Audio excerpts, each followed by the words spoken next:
వాక్యంలో ఒక మాట రాయబడుతూ వచ్చింది, దేవుడు లోకమును ఎంతో ప్రేమించెను అనే మాట రాయబడుతూ వచ్చింది. దేవుడు మానవుడిని ఎంతగా ప్రేమిస్తూ వచ్చాడంటే, ఈ లోకంలో నీ తల్లిదండ్రులు బహుశా నిన్ను ప్రేమించకపోవచ్చు, నీ భర్త నిన్ను ప్రేమించకపోవచ్చు, నీ భార్య నిన్ను ప్రేమించకపోవచ్చు, బహుశా నీ బిడ్డలే నిన్ను త్రోసివేయచ్చు. కానీ ఏ దేవుడి గురించి అయితే ఈ రోజు మేము ప్రకటించడానికి వచ్చామో ఆ దేవుడు నేను ఎంతగానో ప్రేమిస్తా ఉన్నాడు.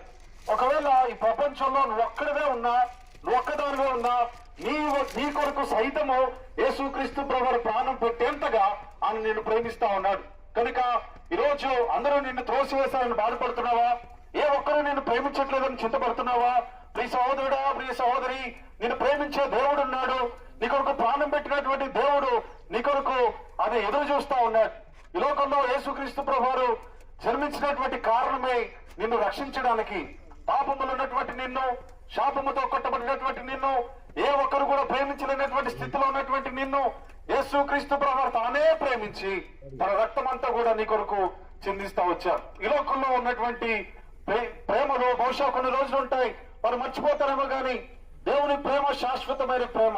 ఆయన ముదిమి వచ్చే వరకు నిన్ను ఎత్తుకునే ప్రేమతో ఆయన నిన్ను ప్రేమిస్తా ఉన్నాడు. కనుక యేసుక్రీస్తు ప్రభువు నిన్ను ప్రేమించి నీ కొరకు ప్రాణం పెడుతూ వచ్చాడు. ఎందుకంటే నీ పాపముల నిమిత్తం, నువ్వు చేసినటువంటి అపరాధముల నిమిత్తం ఈ లోకంలో ఏ గ్రంథం చూసినప్పటికీ దాంట్లో రాయబడినటువంటి ఒకే ఒక మాట ఏంటంటే, రక్తము చిందించకుండా పాపక్షమాపణ కలగదు.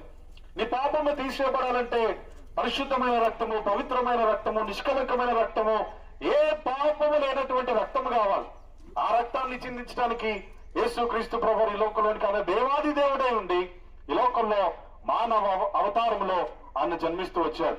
ఎందుకంటే ఈ లోకంలో గొర్రెల యొక్కయో మేకల యొక్క రక్తము మానవుని పాపము తీసివేట అసాధ్యము.